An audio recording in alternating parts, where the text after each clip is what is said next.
அருட்பெருஞ்சோதி அருட்பெருஞ்சோதி தனிப்பெரும் கருணை அருட்பெருஞ்சோதி.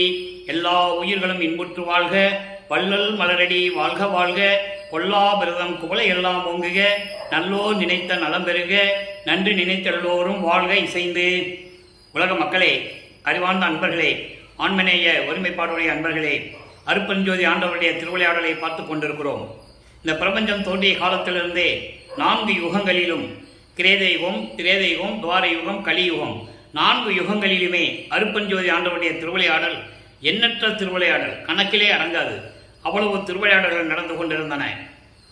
கலியுகத்தினுடைய கடைசி திருவிளையாடல், அருட்பெருஞ்சோதி ஆண்டவருடைய கடைசி திருவிளையாடல், தனது மகனை, தனது செல்வ பிள்ளையை ஒரு தாயின் வழியாக இந்த மண்ணிலுக்கு வருவிக்க செய்தார்.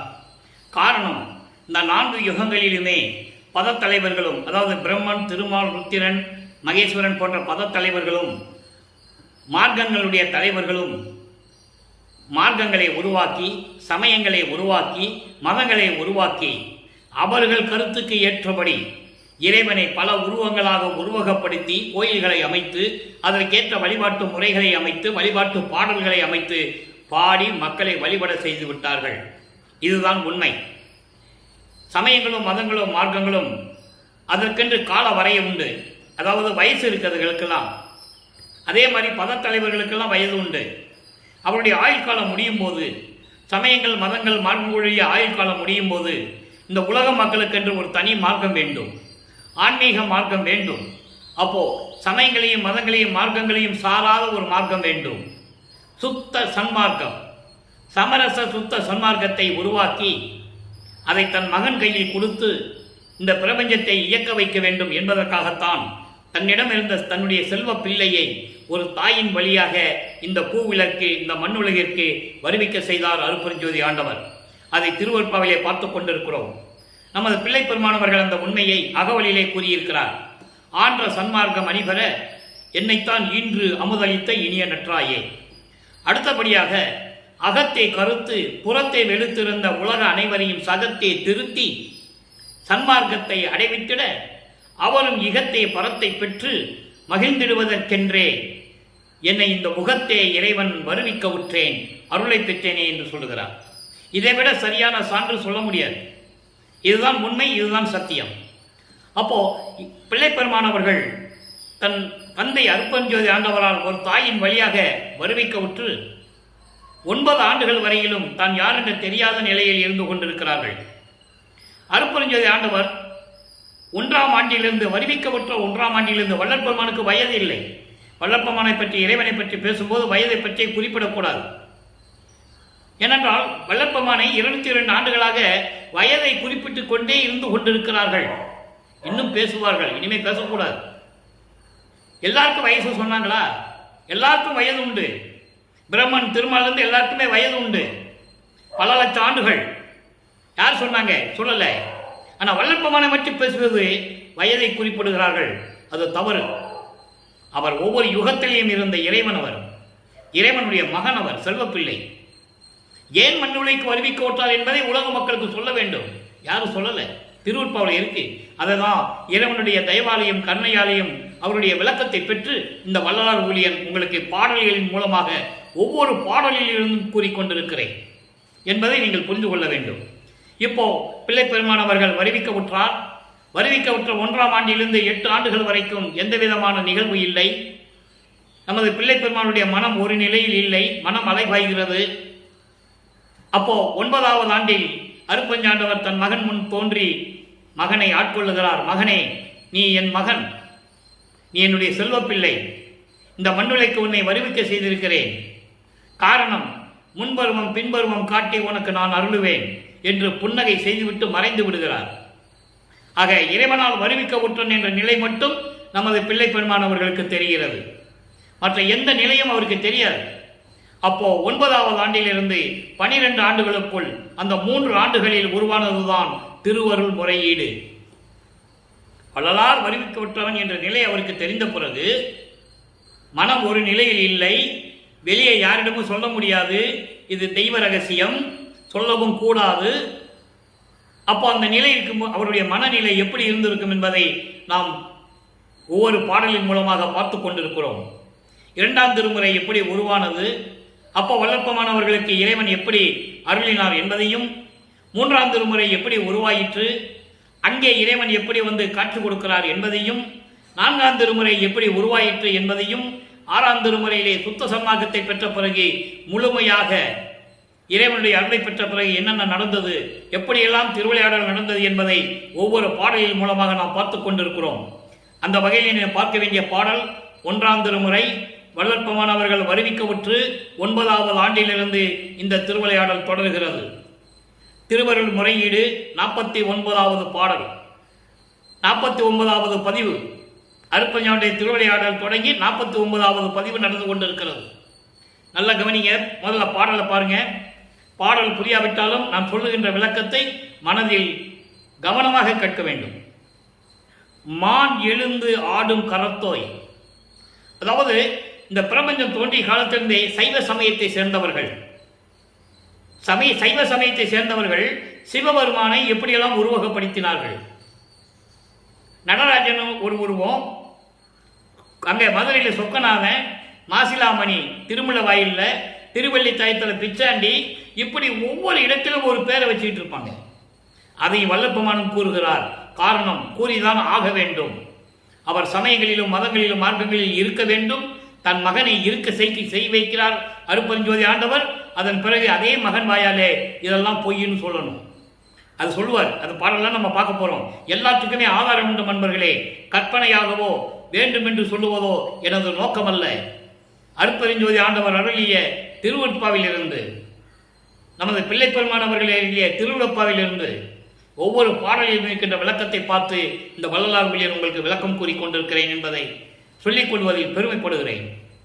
அப்போ இந்த பாட்டு பாருங்க. மான் எழுந்து ஆடும் கரத்தோய், நின் சார்ந்த மனத்தில் சினம்தான் எழுந்தாலும் எழுக என்றே, என் தளர்வையெல்லாம் ஊன் அழுந்து ஆழ்க்க நின்பால் உரைப்பேன் அன்றி, ஊருக்கு உரைக்க நான் எழுந்தாலும் என் நாயெழுமோ மொழி நல்கிடவே. இது பாடல். இப்போ அந்த பாடலுடைய பொருள் பாருங்க. ஏன்னா பாடல் உங்களுக்கு கண்டிப்பாக புரியாது. இது இறைவன் அருளிய பாடல். இது இறைவனுடைய அருள் இருந்தால் தான் பொருள் விளக்கமே சொல்ல முடியும். உலகியல் நூல் விளக்கம் யார் வேணா சொல்லலாம், இறைவன் விளக்க சொல்லணும் இல்லை. இப்ப பாருங்க. மான் எழுந்து ஆடும் கரத்தோய், ஒரு கையிலே மானை வைத்துக் கொண்டிருக்கின்ற இறைவன். மான் என்பது அசுத்த மாயை. எல்லாமே தத்துவங்களை அடிப்படையாக கொண்டது. உருவங்களை அமைத்தது தத்துவங்களை அடிப்படையாக கொண்டது. அப்பு தத்துவம் கங்கையை கொண்டது.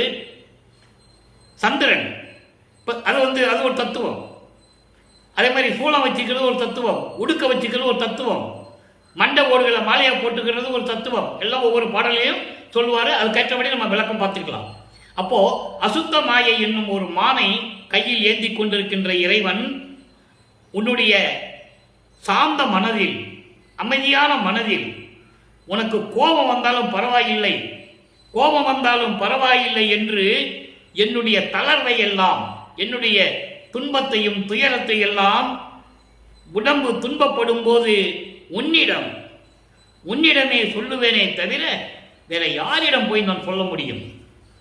இதான் பாடலுடைய விளக்கம் பாருங்க. இப்படிப்பட்ட இறைவனே, ஒரு மானை கையிலே வைத்துக் கொண்டிருக்கின்ற இறைவன், சாந்தமான இறைவன். அப்படி உன்னுடைய சாந்தமான மனதிலே கோபம் வந்தாலும் பரவாயில்லை, நான் சொல்லுவதினால் உனக்கு கோபம் வந்தாலும் பரவாயில்லை என்று என்னுடைய உடம்பு துன்பப்படும் போது, துயரப்படும் போது, மனம் தளர்ச்சி அடையும் போது உன்னிடம் தான் சொல்லுவேனே தவிர வேற யாரிடம் போய் நான் சொல்ல முடியும்? அப்படி நான் சொல்ல நினைத்தாலும் கூட, என் மனம் நினைத்தாலும் கூட, எனது உள்ளம் நினைத்தாலும் கூட, எனது நாக்கு இருக்கே அது சொல்ல மாட்டேன். அது சொல்லாது. தன்னுடைய நிலையை சொல்லுகிறார். இறைவனால் வருவிக்க விட்டவன் என்று தெரிந்து விட்டது, மனம் பூரிப்படைகிறது. இறைவனுடைய மகன் என்று தெரிந்து விட்டது அவருக்கு 9வது ஆண்டிலே. வெளியே சொல்லவும் முடியாது, யார்கிட்டையும் சொல்ல முடியாது. அப்படிப்பட்ட நிலையில் இறைவனை முறையீடு செய்கிறார். வருவிக்க விட்டு நீ வாட்டுக்கு சென்று விட்டாய். இப்படிப்பட்ட இறைவனே, உனக்கு கோபம் வந்தாலும் பரவாயில்ல, நான் சொல்லி உனக்கு கோபம் வந்தாலும் எனக்கு பரவாயில்லை, நான் வேற யார்கிட்ட போய் சொல்ல முடியும்? இவ்வளவு அருமையா முறையீடு செய்கிறார் பாருங்க. அப்போ அவருடைய மனது, நமது பிள்ளை பெருமான் மனது எப்படி இருந்திருக்கும்? தெய்வ குழந்தைன்னு தெரிஞ்சு போச்சு, அப்பா அல்பஞ்சாண்டவன் தெரிஞ்சு போச்சு. ஆனால் சொல்ல முடியல, வேற அருளும் கொடுக்க முடியல, துன்பப்பட்டு கொண்டிருக்கிறார். அந்த நிலையை உன்னிடம் நான் சொல்லுவேனே தவிர வேற யார்கிட்ட போய் நான் சொல்ல மாட்டேன். அதுவும் மீறி என் மனம், என் உள்ளம் சொல்ல நினைத்தாலும் கூட எனது நாக்கு இருக்கே அது சொல்லாது. எனவே விரைவில் வந்து எனக்கு அருளை கொடுப்பாயாக, மொழி நல்கிடவே, உன்னுடைய அருள் வாக்கு, உன்னுடைய அருள் வாக்கு எனக்கு கொடுக்க வேண்டும் என்று சொல்லி முறையீடு செய்கிறார். அப்போ இந்த நிகழ்வு 9வது ஆண்டிலிருந்து அற்பஞ்சாண்டுடைய திருவிளையாடல் தொடங்கி 9வது ஆண்டில் தொடங்கி மறைந்து விடுகிறார். அந்த 3 ஆண்டுகளுக்குள் இந்த நிகழ்வு நடக்கிறது. 1ஆம் திருமுறை முடிகிறது, அடுத்து 2ஆம் திருமுறை தொடர்கிறது. அப்போ 2ஆம் திருமுறை தொடங்கும் போது நமது பிள்ளை பெருமானவர்கள் 13வது ஆண்டிலிருந்தே ஆன்மீக பாதைக்குள்ள வந்துட்டார். எந்த ஆன்மீக பாதை? சமயங்களிலும் மதங்களிலும் மார்க்கங்களில் ஈடுபட்டு அதுக்குள்ள வந்துட்டார். வந்துதான் ஆகணும். உடம்பெல்லாம் திருநீர் பூசிட்டு இருக்காரு, கழுத்துல உத்திராட்ச மாலை போட்டிருக்காரு, காலில் கடுக்கான் போட்டிருக்காரு. இதெல்லாம் யார் கழட்டுறது? இறைவன் வந்து தான் கலட்டணும். அந்த பாடல் இருக்கு, அது நம்ம போக போக பார்ப்போம். உத்திராட்ச கோட்டையை இறைவன் தான் கலட்டணும், கடுக்கான இறைவன் தான் கலட்டணும், திருநீர் பூசக்கூடாதுன்னு சொல்லணும். அதை நம்ம 4ஆம் திருமுறையில பிரசாத மாலையில் நம்ம பார்த்துட்டோம். நீ கடுக்கான கலட்டுறதும் உத்திராட்ச கோட்டையை கலட்டுறதும் தான் நீ பின்னால் நடக்க போகுது. அதை பார்க்கணும் நம்ம. இப்போ இந்த நிலையில் இருக்கும்போது நற்றுணை விளக்கம் உருவாகிறது. மனம் ஒரு நிலையில் இல்லை, மனதை சாந்தப்படுத்த வேண்டும், மனதிற்கு ஆறுதல் சொல்ல வேண்டும். ஏனென்றால் மனம், சித்தம், புத்தி, அகங்காரம் இந்த நிலையை கடக்க வேண்டும், அந்த கரணங்களை கடக்க வேண்டும். ஒவ்வொரு நிலையா இவருக்கு தெரியாமலேயே இவர் கடந்து கொண்டிருக்கிறார். அதை நீங்க புரிஞ்சுக்கணும். அற்பஞ்சாண்டவர் இவருக்கு தெரியாமலேயே இவர் அந்த நிலைகளை கடக்க வைத்துக் கொண்டிருக்கிறார் தன் மகனை. அப்போ மனதை ஒருநிலைப்படுத்த வேண்டும், மனதை சாந்தப்படுத்த வேண்டும். அப்போ உருவானதுதான் நற்றுணை விளக்கம். அங்க சொல்லுவாரு, நமச்சிவாயத்தை நாம் மறவேன் என்று ஒரு பதியத்திலே பார்த்தோம். இங்கே சொல்லும்போது நமச்சிவாயம் தான் நமக்கு துணை என்று சொல்லுவார். நல்லா புரிஞ்சுக்கணும் நீங்க. அதனால இதுக்கு முன்னால பேசினவங்களாம் சுத்த சன்மார்க்கத்தை பற்றி, வல்லப்பமான பற்றி பேசும்போதெல்லாம் கீழே இருந்து தான் வரணும், கீழே இருந்து தான் வரணும், எல்கேஜிலிருந்து தான் படிச்சுட்டு வரணும் அப்படியெல்லாம் சொல்லுவாங்க. அப்படியெல்லாம் இல்லை. எல்கேஜி படிச்சுட்டு தான் பிஹெச்டி படிக்கணும் அவசியம் இல்லை. அறிவு இருந்தால் போதும், படிக்கலாம். ஓப்பன் யூனிவர்சிட்டிலாம் வந்துருச்சு. சமயங்களையும் மதங்களையும் மார்க்கங்களையும் விட்டு கொடுக்க மனம் இல்லாதவர்கள் அங்கே இருந்துட்டு தான் வரணும்னா எப்போ வர்றது, எப்போ விடுறது? இறைவன் என்ன சொல்றாரு? நீ நேரா வான்னு சொல்ற, நேரா வந்துரு, சுத்த சன்மார்க்கத்துக்கு நேரா வந்துருன்னு சொல்லி நூற்றுக்கணக்கான பாடல் இருக்கிறது. மக்கள்கிட்ட யார் சொல்றது? ஒரு ஆள் கூட சொல்லலை. இப்ப பாருங்க, அந்த பாடலை விளக்க நம்ம பார்க்க போறோம் பின்னால. இப்போ நற்றுணை விளக்கத்தை பார்க்க போறோம். மனசுகிட்ட என்ன சொல்றாரு? கந்த வண்ணமாம் கமலன் மால் முதல்வோர் கண்டிலார் எனில், நல்லா கவனிக்கணும், கைலம்பதியை எந்த வண்ணம் நான் காண்குவது என்று எண்ணி எண்ணி நீ ஏங்கினை நெஞ்சே, ஏங்கினை நெஞ்சே. அந்த வண்ணம் வெள்ளானை மேல் நம்பி அமர்ந்து சென்றதை அறிந்திலை போலும். நந்த வண்ணமாம் நாதன் தன் நாமம் நமச்சிவாயம் கான் நாம் பெரும் துணையே. இது பாடல். விளக்கம் பாருங்க. மனமே, எப்படி இறைவனை பார்க்க போறோம் நீ ஏங்கிக்கிட்டு இருக்க? இறைவனை பிரம்மனும் திருமாவே பார்க்க முடியலையே, நம்ம எப்படி பார்க்க போறோம்னு நினைச்சு நினைச்சு நினைச்சு ஏங்குகிறாய் மனமே என்று சொல்லுகிறார். அப்போ அதனுடைய விளக்கம் என்ன? கந்த வண்ணமாம் கமலன். கமலம், கமலம் என்றால் செந்தாமரை மலர். கந்த வண்ணம் என்பது அருள் மனம் வீசக்கூடிய செந்தாமரை மலரில் வீற்றிருக்கின்ற பிரம்மனும் திருமாலும் போன்றவர்கள் இறைவனை பார்க்க முடியவில்லை. திருவடி அடிய முடியும் பார்க்கவே இல்லை. அவங்க பிரம்மனும் திருமாலும் பார்க்கவில்லை. அதற்கு அழகான பாடலை சொல்லுவார். பூத்திடும் அவனும் காத்திடும் அவனும் புல் விலங்கோடு உருக்கோடு நேடியும் ஏத்திடும் முடியும் கூத்திடும் அடியும் இன்னும் காண்கில. இன்னும் பார்க்கலையா? பூத்திடும் அவன்னா பிரம்மன், படைக்கும் தொழிலை செய்யக்கூடிய பிரம்மனும் காக்கும் தொழிலை செய்யக்கூடிய திருமாலும் ஒரு காலத்தில் செஞ்சாங்க. இப்ப அவங்க செய்யலைன்றதை நம்ம பின்னால பார்க்க போறோம். இப்ப யார் செய்யலன்றதை நம்ம பின்னால பாடல பார்க்க போறோம். இப்ப எல்லாம் படைக்கும் காக்கும் தொழிலாம் அவங்க செய்யல. மக்கள்கிட்ட யாரும் சொல்லலை, அதனால மக்களுக்கு தெரியாது. திருவருட்பாவில் நமது இறைவன் வல்லப்பெருமான் சொல்லியிருக்காரு. அதை நம்ம பார்க்க போறோம். அப்போ அந்த பிரம்மனும் திருமாலும் புல் விலங்கோடு மாறி, புல் என்றால் பறவை, அன்னப்பறவை, விலங்கு என்றால் பன்றி. பிரம்மன் அன்னப்பறவையாகவும் இவன் பன்றியாகவும் உருவெடுத்து மேலும் கீழும் செல்லுகிறார்கள். ஏத்திடும் முடியும் கூத்திடும் அடியும். அருள் வல்லமை படைத்த இறைவனுடைய முடியையும் அருள் நடனம் செய்து கொண்டிருக்கின்ற அவருடைய திருவடியையும் இன்னும் பார்க்கவில்லை. கண்ணீர் விட்டு புலம்பி கதறி கொண்டிருக்கிறார்கள் என்று சொல்லுகிறார். அதைதான் இந்த பாடல்ல சொல்றாரு. இப்படிப்பட்ட இறைவனை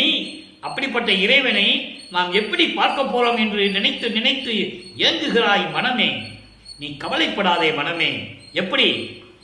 அந்த வண்ண வெள் ஆணை மேல் நம்பி என்றது ஊரன் அடிகளார், திருநாவலூரான். அவர் பேரு ஊரன் அடிகளார். யாரு? சுந்தரன் வெள்ளை யானை மீது போகும்போது உனக்கு தெரியாதா? அதனால இறைவன் நமக்கு அருளை கொடுப்பார். அதுக்கு நம்ம என்ன பண்ணணும்? அவனுடைய நாமம் இருக்கிறதே, அவனுடைய பெயர் இருக்கிறதே, நமச்சிவாயம். அந்த நமச்சிவாயம் தான் நாம் பெரும் துணை என்று சொல்லுகிறார். ஆக இரண்டாம் திருமுறை உருவாகும் போது மனதை சாந்தப்படுத்துவதற்காக திருவொற்றியூர் கோயிலுக்கு செல்லுகிறார். மனம் அங்கே சொல்லுகிறது, மனம் ஒரு நிலையில் இல்லை, மனதை சாந்தப்படுத்துகிறார். மனமே என மனதை கட்டுப்படுத்த வேண்டும். அந்த கரணங்களில் முதன்மையாக இருப்பது மனம். அதுக்கப்புறம் சித்தி புத்தி நம்ம பார்க்க போறோம். இப்ப இந்த பாடலை பார்க்க போறோம். முதல்ல மனதை கட்டுப்படுத்துகிறார். மன எல்லையை கடக்க வேண்டும். மன எல்லையை கடக்க வேண்டும் என்றால் வேதாந்தத்தை கடக்க வேண்டும். வேதாந்தம் மன எல்லைக்கு அப்பாற்பட்ட உள்ள நிலை, அதை கடக்க வேண்டும். அப்போ மனம் கடந்த அனுபவ நிலை என்பது சித்தாந்தம். வேதாந்தம் சித்தாந்தம் என்பதை வல்லப்பெருமானவர்கள் சுத்த சன்மார்க்கத்திலே அருமையாக விளக்கம் கொடுக்கிறார். ஆக மனதை கட்டுப்படுத்த வேண்டும் என்பதற்காக இந்த பாடல் இரண்டாம் திருமுறை உருவாகிறது. இப்போ ஒன்னாம் திருமுறை இரண்டாம் திருமுறை உருவாகி முடியும் போது வல்லப்பெருமானவர்கள் வருவிக்கவுற்று 17 ஆண்டுகள் முடிந்துவிட்டது. 18ஆம் ஆண்டு தொடங்குகிறது. 18ஆம் ஆண்டிலிருந்து 25 ஆண்டுகளுக்குள் என்ன நடந்தது? மூன்றாம் திருமுறை உருவாகிறது. திருவொற்றியூரிலே மூன்றாம் திருமுறை உருவாகிறது. அது 4ஆம் பதிகம் திருவிழா வியப்பு. மூன்றாம் திருமுறையிலே திருவிழா வியப்பு 8வது பாடல். திருவிழா வியப்பு என்பது இறைவனுடைய அந்த பவனி வருகின்ற நிகழ்ச்சியை கூறுவது. அந்த நிகழ்ச்சியை கூறுவது இறைவனுடைய பவனி எப்படி இருந்தது என்பதை உலக மக்களுக்கு சொல்ல வேண்டும். இப்ப பாருங்க, கண்ணார் முதலார் மணிகண்டர் கனகவரையாம் கனசிலையார் பெண்ணார் பாகர் தியாகர் என பேசும் அருமை பெருமானார் தன்னார் பொழில் சூழ் ஒற்றிதனில் சார்ந்தார் பவனி சென்றார். தன் சார்ந்தார் பவனி என்றனர். நான் நன்னா முன்னம் என் மனம்தான் நாடி அவர் முன் சென்றதுவே. இது பாடல். இப்ப இந்த பாடலுடைய விளக்கம் பாருங்க. எப்படி இறைவனை உருவப்படுத்துகிறார், அங்கே மனதை சாந்தப்படுத்துகிறார். மனமே நீ கவலைப்படாதே, நமச்சிவாயம் தான் நமக்கு துணை என்று சொல்லுகிறார் இரண்டாம் திருமுறையிலே. மூன்றாம் திருமுறையிலே இவர் மனம் இவரை விட்டு அவர் முன் சென்றது. காரணம், இறைவன் மீது காதல் கொண்டுள்ளார். பருவங்கள் மாறுது, ஆண்டுகள் மாறுது. அதனால் அந்த நிலையில் வல்லப்பெருமானவர்கள் எப்படி இறைவனை பற்றி கூறுகிறார்? கண்ணார் முதலார் நெற்றிக்கண் உடைய இறைவன் மணிகண்டர். மணிகண்டர் என்பது பார்க்கடலை கடையும் போது தேவர்களை காப்பாற்றுவதற்காக, அமுதம் உருவாக்குவதற்காக, அமுதத்தை எடுப்பதற்காக பார்க்கடலை கடையும் போது பாம்பு அதனை விஷத்தை கக்குகிறது, உமிழ்கிறது. அந்த விஷத்தை உண்டு கழுத்திலே நீட்டிக் கொண்டதனால் அவர் பெயர் மணிகண்டம், மணிகண்டர் என்று பெயர். கனகவரையாம் கனசிலையாம். கனகவரை என்பது பொன்மலை போன்ற இருக்கின்ற இமயமலையை வில்லாக வளைத்தவர். சிலை என்பது வில். இமயமலையை வில்லாக வளைத்தவர் பெண்ணார் பாகர். இடது பக்கத்திலே ஒரு பெண்ணை வைத்துக் கொண்டிருப்பவர். உமையாலை இடது பக்கத்தில் வைத்துக் கொண்டிருக்கின்ற இறைவன். சமயங்களும் மதங்களும் மார்க்கங்களும் அப்படித்தானே சொன்ன இறைவனை. அருப்பெருஞ்சோதியை சொல்லுவாரா? சொல்ல மாட்டார், சொல்ல முடியாது. அது சுத்த சன்மார்க்கத்தின் தலைவன். அங்கே உருவம் கிடையாது, இடது பக்கத்தில் ஆள் இருக்கிறது கிடையாது, எதுவுமே கிடையாது. அது தனி திருவிளையாடு. இப்போ உமையாலை இடது பக்கம் கொண்ட இறைவன் தியாகர் என்று பேசக்கூடிய ஒரு பெருமானார், அவர் ஒரு இறைவன். அப்படிப்பட்ட இறைவன் தன்னால் புலிசூழ் ஒற்றிதனில் சார்ந்தார். குளிர்ந்த நீர்நிலைகள் நிறைந்த, சோலைகள் நிறைந்த அழகான திருவொற்றியூரில் இருக்கின்ற இறைவன் சொல்லிட்டு அவர் பவனி வருகிறார்கள் என்று மக்கள் சொன்னார்கள். அதை நான் கேட்டுக்கொண்டிருந்தேன். நல்லா கவனிக்கணும். இறைவனை உருவகப்படுத்திவிட்டு அடுத்த நிலைக்கு போகிறார். இறைவன் பவனி வருகிறார் என்று சொன்னார்கள். நானும் போனேன். ஆனால் நான் போவதற்கு முன்னால் என் மனம் என்னை விட்டு சென்று அங்கே அவர் முன் நின்று கொண்டிருந்தது. அப்போ இறைவன் மீது எவ்வளவு அன்பு இருந்தால், அதாவது தன்னை மறந்து விட்டேன் என்று சொல்லுகிறார். நல்லா புரிஞ்சுக்கணும். நீங்க பவனி வரார் சொன்ன உடனே அவரை பார்ப்பதற்காக எப்படியாவது போய் சேரணும்னு சொல்லி அவ்வளவு ஆவலோடு, இறைவன் மீது ஏற்பட்ட காதலோடு ஒரு நிலையில் இல்லாமல் நின்று கொண்டிருக்கும் போது மனம் என்னை விட்டு அவர் முன் சென்று விட்டது என்று கூறுகிறார். இப்போ 3 திருமுறை முடிஞ்சிடுச்சு. ஒவ்வொரு திருமுறையிலையும் ஒவ்வொரு பதியத்திலையும் ஒவ்வொரு விதமாக இறைவனுடைய திருவிளையாடல் சொல்லுவார். ஆக இதுவரைக்கும் சொல்லாத இறைவன், அதாவது இதுவரைக்கும் சொல்லாத நிகழ்வை இங்க பவனி வருகிறார் என்று சொல்லுகிறார். அப்போ திருவொற்றியூரிலே இவர் இறைவனை பார்த்தே ஆகணும். அது பின்னால போக போக வரும், ஒவ்வொரு பாடலே வரும். இப்போ அதுக்கு முன்னால் இருக்கின்ற நிலையை சொல்லுகிறார். இப்ப 4ஆம் திருமுறை உருவாகிறது. 4ஆம் திருமுறை உருவாகும் போது 4×8 = 32 வல்லப்பெருமானவர்கள் இந்த மண்ணுலைக்கு வருவிக்க விட்டு 32 ஆண்டுகள் ஆகிவிட்டது. 25வது ஆண்டிலிருந்து 32 ஆண்டுகளுக்குள், அந்த 8 வருடத்திற்குள் இறைவனுடைய திருவிளையாடல் எப்படி நடந்தது பாட்டில் இருக்கு. அதை புராணம் உங்களுக்கு நான் சொல்றேன். சொல்றதுக்கு முன்னாலே ஒரு நிகழ்வை சொல்லியாகணும். ஏன்னா அது நிச்சயம், அதை அந்த நிகழ்வை ஒதுக்கே விட முடியாது. என்னதுன்னா, தனக்கோடி அம்மையாரை திருமாங்கல்யம் கட்டி அந்த அம்மாவுக்கு மோட்ச வீட்டை காட்டி விமோசனத்தை கொடுத்தது பாட்டில் இருக்கு. 27வது ஆண்டு வல்லப்பெருமான் அவர்கள் இந்த மண்ணுலைக்கு வருவிக்க விட்டு 27வது ஆண்டில் தனக்கோடி அம்மையாருக்கு திருமாங்கல்யம் கட்டி, அதாவது தாலி கட்டி அந்த அம்மாவுக்கு மோட்ச வீட்டை காட்டி விமோசனத்தை கொடுக்கிறார். அதனுடைய விளக்கம் நான் கடைசியில தான் சொல்லுவேன். ஏன்னா அவ்வளவு விளக்கங்கள் இருக்கு. அதை சொன்னோம்னா இப்ப இந்த திருவிளையாடலும் சொல்ல முடியாது. தனக்கோடி அம்மையார் யார், எப்படிப்பட்ட ஒரு கதாபாத்திரத்தை திருவிளையாடலாக கொண்டு இறைவன் அங்கு நடத்தி இருக்கிறார் என்பதை நாம் போக போக பார்க்க போகிறோம். ஆக 27வது ஆண்டு தாலி கட்டி அந்த அம்மையாருக்கு மோட்ச வீட்டை காட்டி விமோசனத்தை காட்டுகிறார். அதன் பிறகு என்ன நடந்தது? அன்பு மாலை, 4ஆம் திருமுறை அன்பு மாலையிலே எப்படி இறைவனை வேண்டுகிறார் நல்லா கவனிக்கணும். இங்க வரும்போது நமச்சிவாயன் வராது, சிவாய நமன் வராது, ஒண்ணுமே வராது. இறைவனை பத்தி தான் சொல்லிக்கிட்டே இருப்பாரு, உருவகப்படுத்துவார். நல்லா கவனிங்க. துப்பாடு திரிமேனி சோதிமனு சுடரே, நமச்சிவாயன் வருதா? வராது. திருவொற்றியூர் தியாகராஜ பெருமான் வருதா? வராது. ஏன்னா 4ஆம் திருமுறை அவர் எங்கேயுமே போகல, இருந்த இடத்திலே இருந்து கொண்டிருக்கிறார், சென்னையிலே. அதை நீங்க நல்லா கவனிச்சிடணும். 3ஆம் திருமுறை வரைக்கும் தான் உங்களுக்கு திருவொற்றியூர். மாசிலாமணி இவரு திருமலை வாயில் திருவள்ளித்தாயம். 4ஆம் திருமுறை வரும்போது அவர் எங்க போகணும் அவசியம் இல்லை. ஏமசித்தியை வாங்கிட்டாரு, நினைச்சா நினைச்ச இடத்துல இருப்பாரு. நடந்து போகணும் அவசியம் இல்லை, எதுவுமே அவசியம் இல்லை. அந்த விளக்கத்தை நம்ம பார்க்க போறோம். அப்பாடு திரிமேனி ஜோதிமணி சுடரே, துரிய வெளிக்குள் இருந்த சுத்த சிவவெளியே, அப்பாடு சடைமுடி எம் ஆனந்த மலையே, அருள் கடலே, குருவே, என் ஆண்டவனே, அரசே, இப்பாடு எனக்கு இப்பாடுபட எனக்கு முடியாது துரையே, இறங்கி அருள் செயல் வேண்டும், இது தருணம் கண்டாய், தப்பாடுவேன் எனினும் என்னை விட துணியேன், தனிமன்றுள் நடம்புரியும் தான்மலர் என் தாயே. பார்த்தீங்களா? இதுல சிவபெருமான் வராது, தியாகராஜ பெருமான் வராது, நமச்சிவாயன் வராது, ஒன்றும் வராது. அதனுடைய ஆண்டுகள் கடந்து விட்டது. இறைவனுடைய திருவிளையாடல் தொடர்ந்து கொண்டிருக்கிறது. அப்ப அந்த நிலை மாறுகிறது. போக போக சமயங்களையும் மதங்களையும் மார்க்கங்களையும் விடணும். அப்போ இவரே தொடர்ந்து ஆட்டோமேட்டிக்கா அதாட்டம் நடந்துகிட்டு இருக்கு.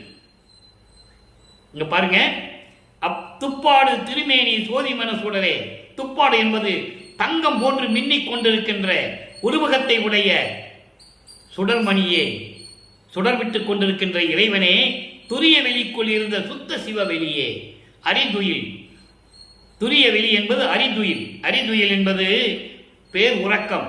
பேர் உறக்கம் என்பது தூங்குறது இல்லை, அது இறைவன் கடவுள் நிலைக்குடைய ஒரு உறக்கம், பேர் உறக்கம். அது அப்படியே கண்ணை மூடிட்டு பிரபஞ்சத்தை கண்காணிச்சுட்டு இருப்பார், அது அரிதுயில். அதுக்கு மேல் இருக்கின்ற சுத்த சிவவெளியே இறைவனை சொல்றாரு.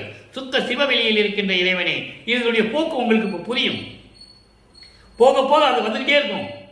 சுத்த சிவவெளி, சுத்த சிவஞானம் இப்படிலாம் வந்துகிட்டே இருக்கும். ஏன்னா சுத்த சன்மார்க்கத்தை வாங்கணும்ல, அப்போ ஆட்டோமேட்டிக்காக அது நடந்துகிட்டே இருக்கும். அப்பாடு சடைமுடி. அப்பு ஆடு என்பது, அப்பு என்றால் நீர் தத்துவத்தை உடைய கங்கை. கங்கையை சடைமடியில் சூடிய இறைவன், அதான் அப்பாடு முடி சடைமுடி என்று சொல்லுகிறார். கங்கையை சடைமுடியில் சூடுகின்ற என் இறைவனே, அருள்கடலே, குருவே, என் ஆண்டவனே, அரசே, இப்பாடுபட எனக்கு முடியாது துறையே. இனிமேல் எனக்கு இந்த துன்பத்தை எல்லாம் என்னால் பட முடியாது. இப்பாடில், இந்த மண்ணுலகில் உன்னாலை வருவிக்க விட்டு இத்தனை ஆண்டுகள், 32 ஆண்டுகள் வரைக்கும் நான் பட்ட பாடு போதும். இனிமேல் பட முடியாது. உன்னை நான் எங்கேயும் பார்க்க முடியாது. நீ முடிஞ்சா வா என்கிட்ட வந்து அருளை கொடு, நான் இனிமேல் வரமாட்டேன். தெளிவாக இருந்துட்டார், உறுதியாக இருந்துட்டார். அப்போ இறங்கி அருள் செயல் வேண்டும், என் மீது தயவையும் இறக்கையும் காட்டி எனக்கு அருள் செய்ய வேண்டும். இதுதான் தருணம். தப்பாடுவேன் எனினும் நான் சமயங்களிலும் மதங்களிலும் மார்க்கங்களில் இருந்து கொண்டு தப்பாக தவறான செயல்களை செய்து கொண்டிருந்தேன். தவறான செயல்கள்னா என்ன? அதனுடைய நெறியலை பின்பற்றி கொண்டிருந்தேன். சங்கற்ப விகற்பங்களை பின்பற்றி கொண்டிருந்தேன். அர்ச்சனை செய்கிறது, பூ போடுறது, தேங்காய் உடைக்கிறது, பழம் போட்டு சாமி கும்பிடுறது, வாழைப்பழம் வச்சு ஊதுவத்தி கொளித்து சாமி கும்பிடுறது, திருநூறு பூசுறது, கடுக்காம் போட்டிருந்தது, உத்திராட்ச கட்டை போட்டிருந்தது, எல்லாம் நான் செஞ்சுட்டு தான் இருந்தேன். நான் அப்படி தவறாக செய்திருந்தாலும் கூட என்னை நீ தள்ளி விடாதே, என்னை விட துணியே, என்னை ஒதுக்கி விடாதே, என்னை தள்ளி விடாதே.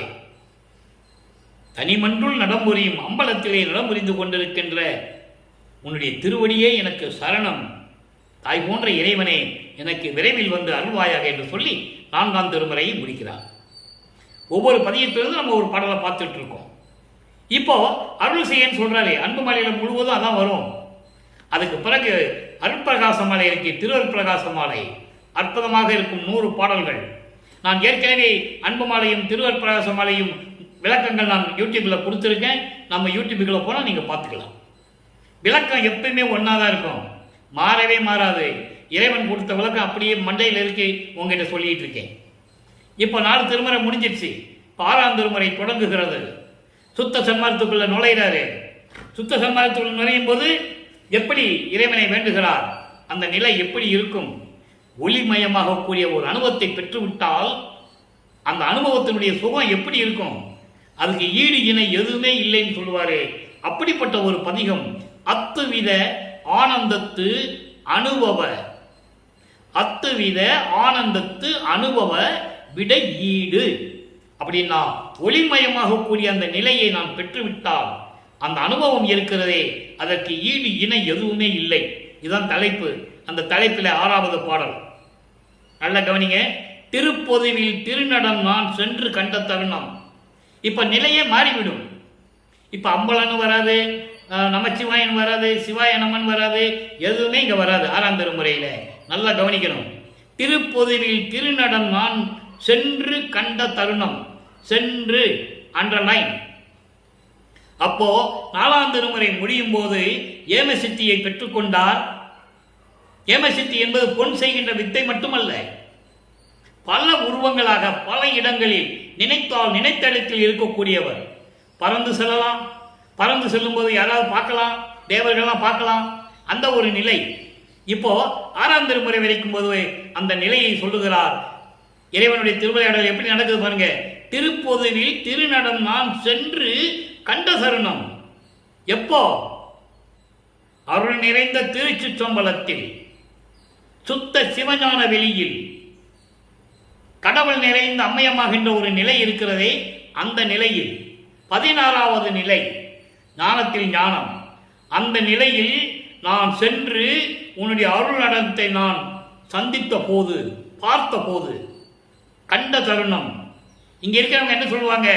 இவர் கூட இருந்தவங்க, பேசிக்கிட்டு இருந்தவங்க, பேசினவங்க என்ன சொன்னாங்கன்னா, வல்லப்பெருமான் திடீர்னு இங்க இருப்பாரு, அப்புறம் காணாம போயிடுவாரு. தெளிவா சொல்றாரு. நல்ல கவனிக்கும் நண்பர்களே.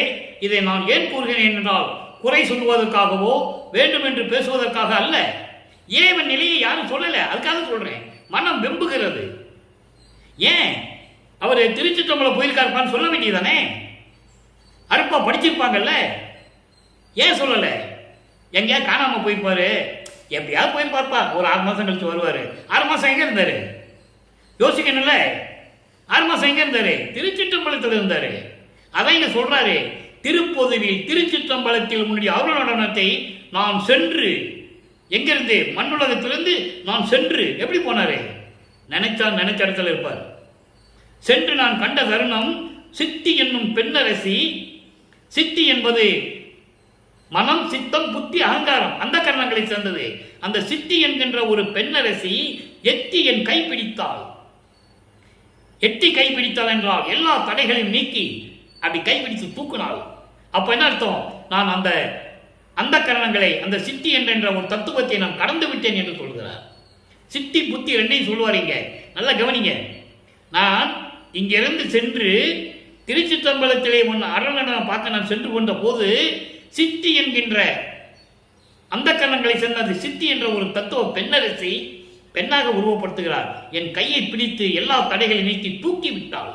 அப்படின்னு அர்த்தம், அதை நான் கடந்து விட்டேன் என்று சொல்லுகிறார்.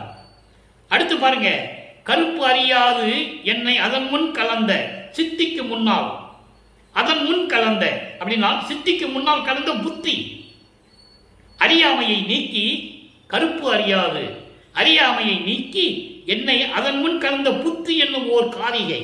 புத்தி என்கின்ற ஒரு பெண் தான் கண்ட அளவில் கனிந்து மகிழ்ந்திடுமோ?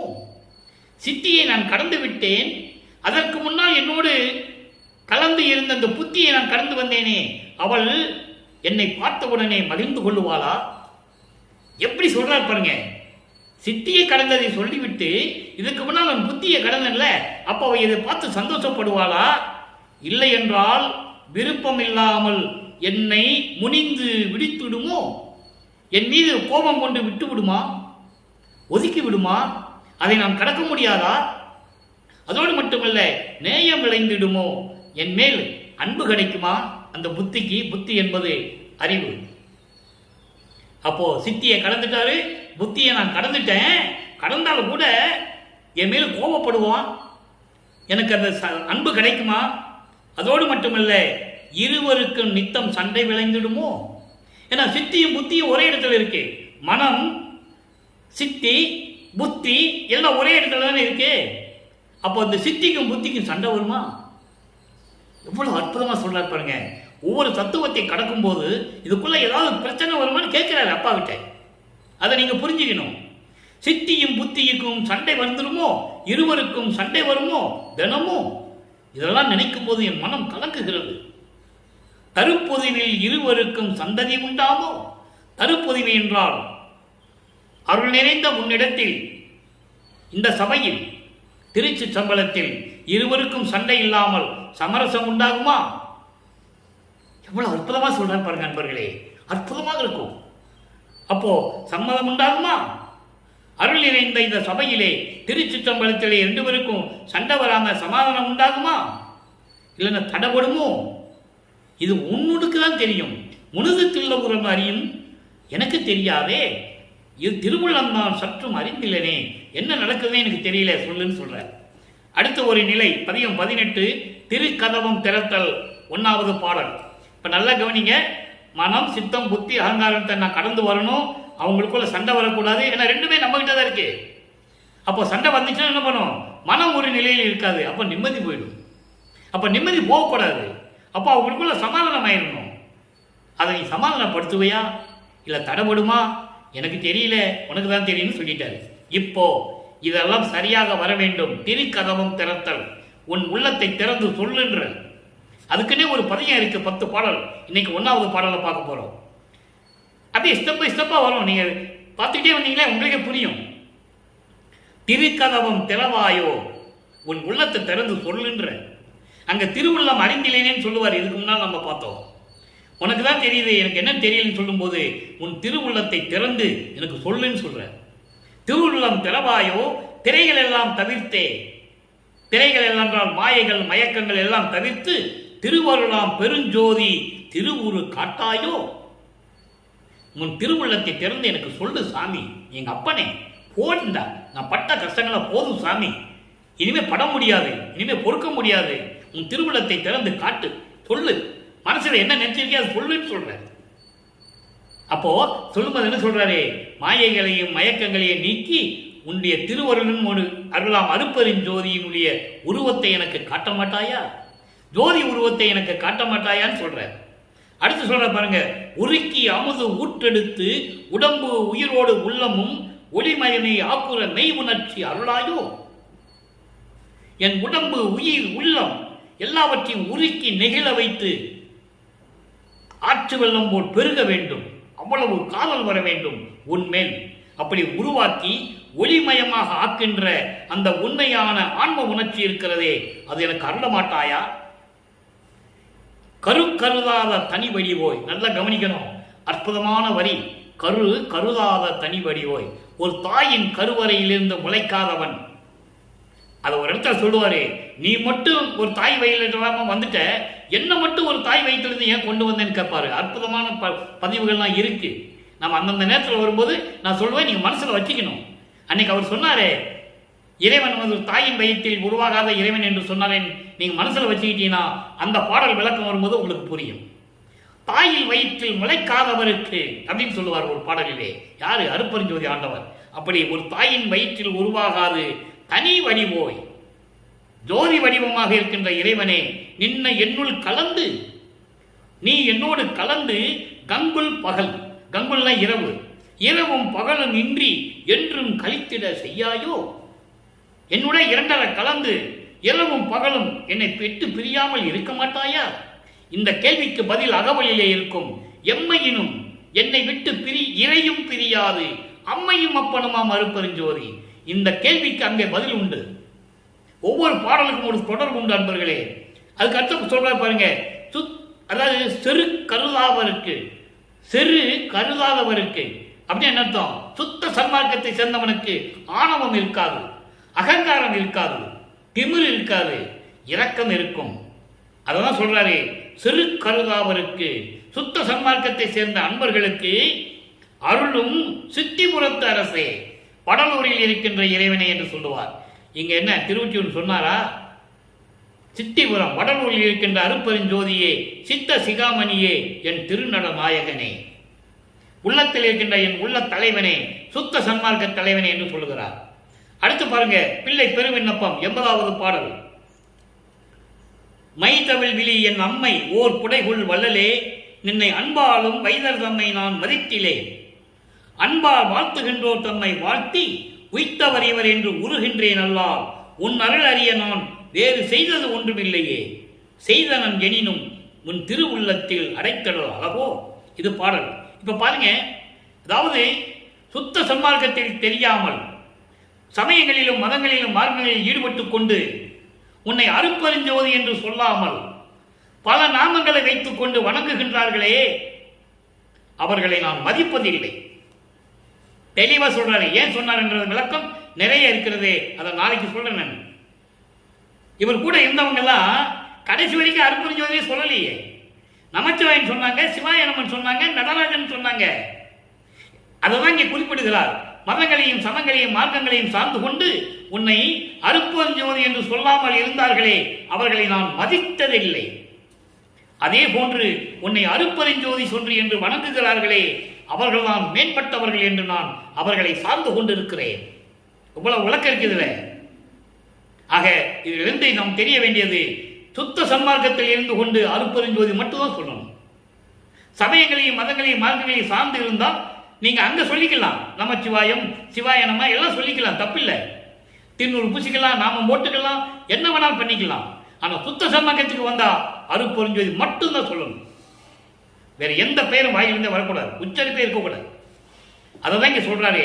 அப்படி சொல்றவங்களை மேம்பட்டவர்கள் என்று நான் அவர்களோடு சேர்ந்து கொண்டிருக்கிறேன், அவர்களுக்கு அருளை கொடுத்துக் கொண்டிருக்கிறேன் என்று சொல்லுகிறார்.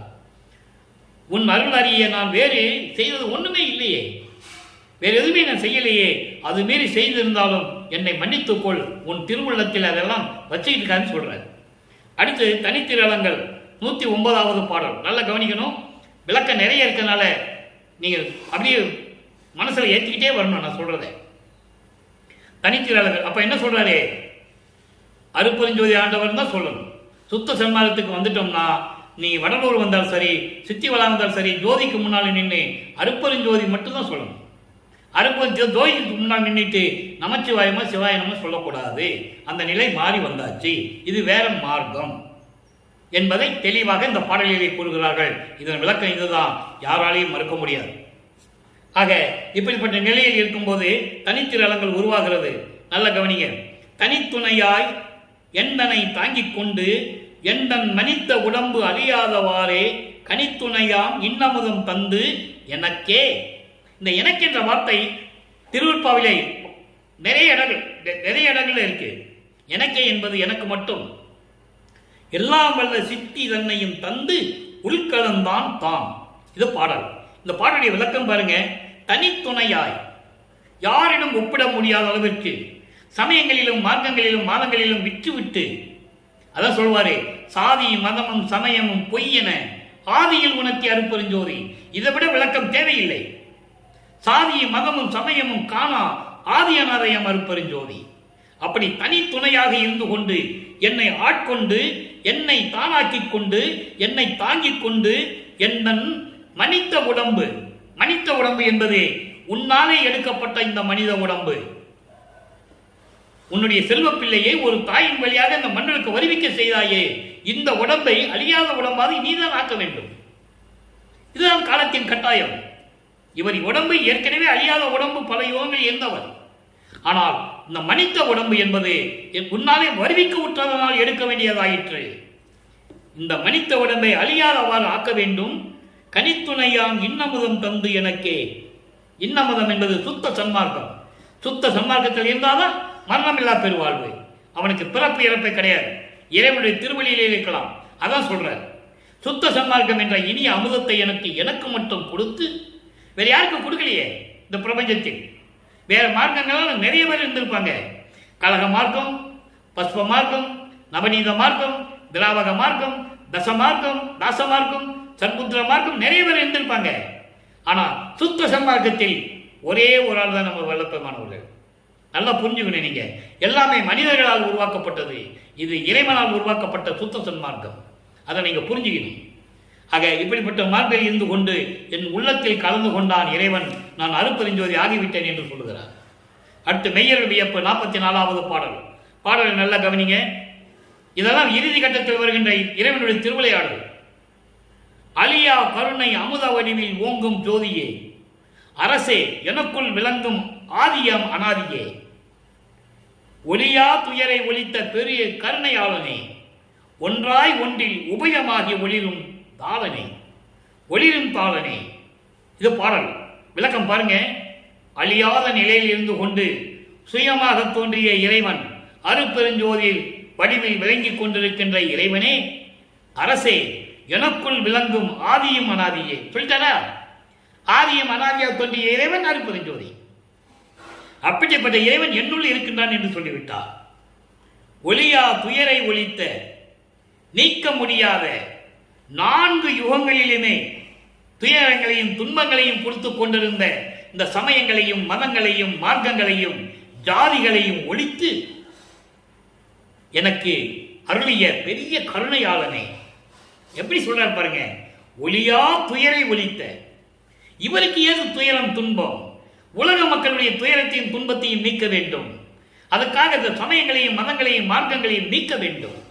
அப்படிப்பட்டதையெல்லாம் நீக்கி ஒளியாது நீங்காத துயரை எல்லாம் 4 யுகங்களில் இருந்த இந்த பிரச்சனையை, இந்த துன்பத்தையும் துயரத்தையும் ஒழித்து என்னை ஆட்கொண்ட பெரிய கருணையாளனே, ஒன்றாய் ஒன்றில், ஒன்றாய் ஒன்று என்பது சுத்த சிவமாயிருக்கின்ற சுத்த சிவஞான நிலையில், அதான் ஒன்றாய் ஒன்றில் சுத்த சிவஞான நிலை 16வது நிலை. சுத்த சிவமயமாய் சுத்த சிவஞான நிலையில் உபயமாகி 2 நிலைகளிலும், உபயம் என்பது 2 நிலைகள், சுத்த சிவமயமாகவும் சுத்த சிவமயமான நிலையிலும், அதாவது இறைவன் நிலையிலும், இந்த இரண்டு நிலைகளிலும் ஒளிந்து கொண்டிருக்கின்ற அருட்பெருஞ்சோதி ஆண்டவரே. எவ்வளவு விளக்கம் இருக்கு பாருங்க. ஒன்றில் ஒன்றை, ஒன்றது ஒன்றென அகவல்ல படிச்சிருப்பீங்க நீங்க. ஒன்றல்ல இரண்டல்ல, ஒன்றிலும் இரண்டல்ல, ஒன்றிலும் ஒன்றே, ஒன்றினும் ஒன்றேன்னு சொல்லுவார் ஒரு பாடல்ல. ஒரு 4 பாடல் வரும். அதான் இங்க சொல்றாரு. ஒன்றாய் ஒன்றில் சுத்த சிவஞான வெளியில் சுத்த சிவஞான மயமாய் இறைவனாக விளங்கி கொண்டு இந்த இரண்டு நிலைகளிலும் இருக்கின்ற அருட்பெருஞ்சோதி ஆண்டவர் என்று சொல்கிறார். ஆக இறைவனுடைய நிலையை சொல்லுகிறார். இறைவன் ஆதியும் அனாதமான இறைவன் என்று சொல்லிவிட்டால் இறைவனிடந்து எல்லா அருளையும் பெற்றுக்கொண்டு நானும் இறைவனாகவே இருந்து கொண்டிருக்கிறேன் என்று சொல்லுகிறார். அடுத்து ஒரு சின்ன விளக்கம். 118வது பதிகம் சிவசிவ ஜோதி 3வது பாடல். பாடல் ரொம்ப எளிமையான பாடல். விளக்கம் பாருங்க. இதெல்லாம் சொல்லணும்னா மாச கணக்கில் சொல்லணும்.